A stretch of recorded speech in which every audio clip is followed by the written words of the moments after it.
কুলটিতে block Trinamool কার্যালয় থেকে উন্নয়নের পাঁচালী দলীয় পতাকা দেখিয়ে শুভ সূচনা। উপস্থিত ব্লক সভাপতি। পশ্চিমবঙ্গের তৃণমূল সরকারের প্রায় 15 বছরের জনকল্যাণমূলক 95টি উন্নয়ন প্রকল্পের খতিয়ান সাধারণ মানুষের কাছে পৌঁছে দিতে হোয়াটসঅ্যাপের প্রচার গাড়ি রওনা করা হলো আজ বুধবার দুপুর 12টায়। এই প্রচার গাড়িগুলো কুলটির প্রতিটি ওয়ার্ডে ভ্রমণ করবে। পশ্চিম বর্ধমান জেলার আসানসোলের কুলটি ব্লক তৃণমূল ব্লক 2-এর সভাপতি কাঞ্চন রায় দলীয় পতাকা দেখিয়ে এই প্রচার টোটোগুলির যাত্রা সূচনা করেন। তাছাড়া এই কর্মসূচিতে উপস্থিত ছিলেন কুলটি ব্লক 2 যুব তৃণমূল কংগ্রেসের সভাপতি অমিত যাদব, মহিলা সভানেত্রী তথা কাউন্সিলর টুম্পা চৌধুরী, জেলার প্রবীণ নেতা সুব্রত সিনহা সহ বিপুল সংখ্যক তৃণমূল কর্মী সমর্থক উপস্থিত ছিলেন।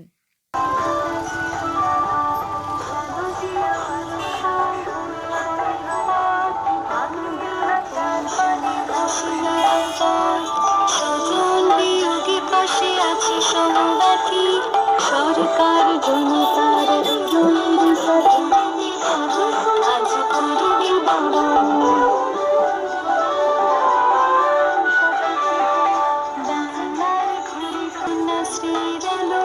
রূপশ্রীরা আছে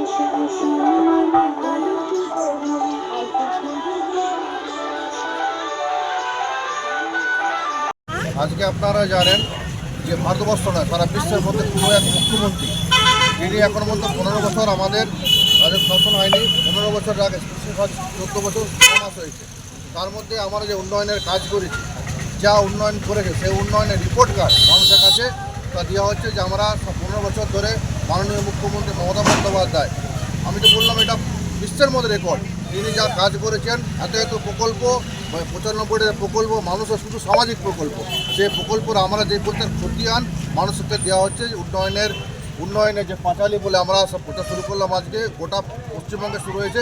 কুলটি ব্লকে কুলটি 1, কুলটি ব্লক 1, কুলটি ব্লক 2 আজকের এইটা উন্নয়নে যে আমাদের উন্নয়নের যে পাঁচালী তার প্রত্যেকটা ওয়ার্ডে মানুষের কাছাকাছি প্রত্যেক বাড়ির কাছে আমরা যাব। আমাদের যে কাজ মাননীয় মুখ্যমন্ত্রীর দ্বারা যে উন্নয়নের কাজ হয়েছে সেই পাঁচালী সব তুলে ধরা হবে। যে আমরা যা কাজ করেছি তার পুরো শ্বেত করতে আমরা দিয়ে দিচ্ছি। আমাদের 14.5 বছর ধরে আমরা উন্নয়নের এসব কাজ করেছি, মানুষ তো আবার বিচার করি। এই জন্য ধন্যবাদ জানাচ্ছি মাননীয় মুখ্যমন্ত্রীকে। আজ পশ্চিমবঙ্গে অনেক উন্নয়ন হয়েছে। আগে বামপন্থী শাসন দেখেছিলাম কোনো কিছু কাজ হয়নি, আমরা কাজ করেছি, তাই মানুষকে আজকে তা দেখা যাচ্ছে